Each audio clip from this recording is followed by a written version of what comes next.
Welcome to Hope Frontier. This is Phil, and we are going to jump into Psalm 85 today.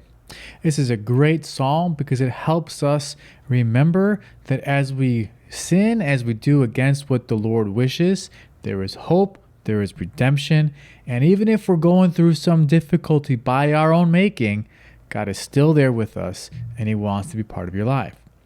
So let's take a look at verse 1. It says this: Lord, you poured out blessings on your land. You restored the fortunes of Israel. You forgave the guilt of your people. Yes, you covered all their sins. You held back your fury. You kept back your blazing anger. And we'll just stop there to talk about what's going on in the psalm. So, throughout the history of Israel, they continued to sin against the Lord, worshiped other gods, and God could not bless them because of that. And a lot of their problems came from their own doing.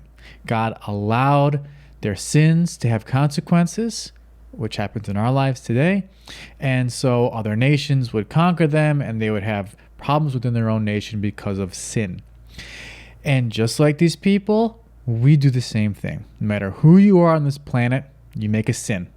And a sin is whenever we distort or we twist what God had created to be good, and we adjust it into what we think is good, which is not how God intended it to be. So, luckily for us, God is gracious.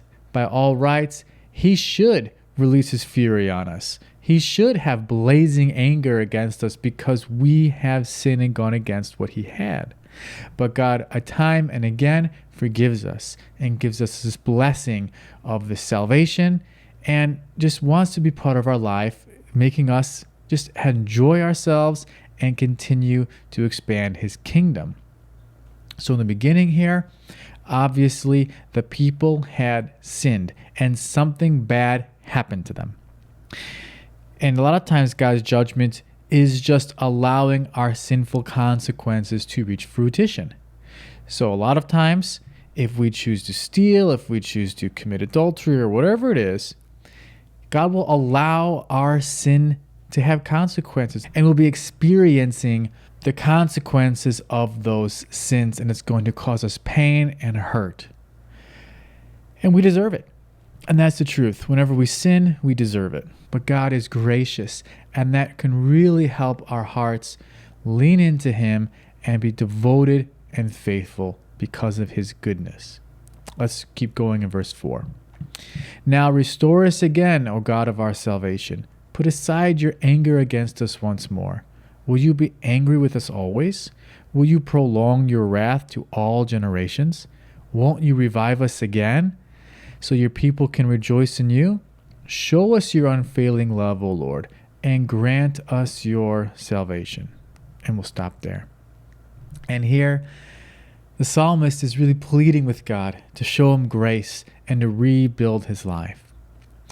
And this is a great example for us, because when we understand what we did was wrong, repent to the Lord, and ask Him for favor and ask Him for grace, He responds.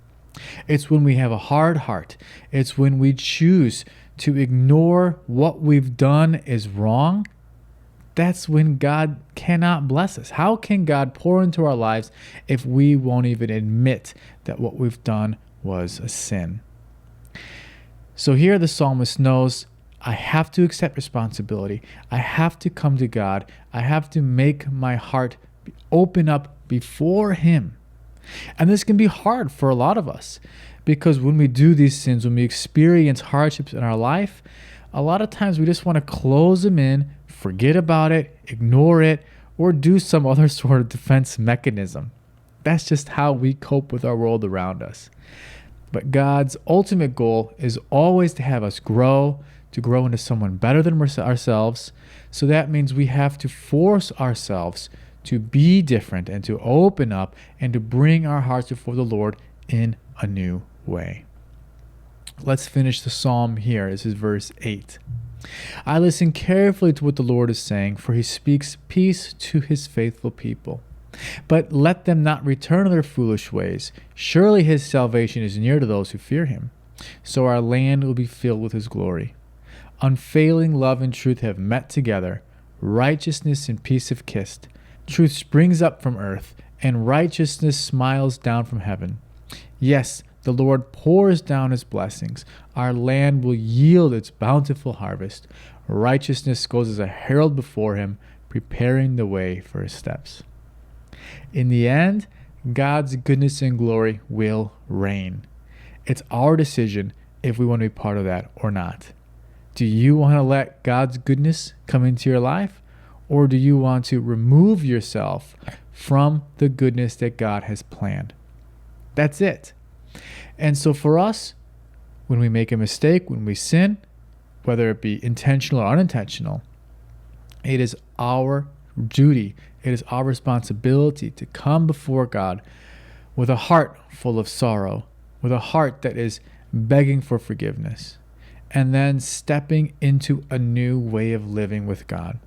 We don't want to repeat the same mistakes we've made. We don't want to repeat the same sins. We want to move forward in a new way, learning, growing closer to God, and growing ourselves. So that when God does bring his blessing, when God does bring his power in our life, then we're ready for it. We're ready for God to do something good and something amazing in our lives. So don't be discouraged if you have made a sin. Don't feel down in the dumps if you feel like you're too far gone, because God is never done with you unless you make it done. So go out in the world, follow God, and have that heart that's longing to be with him.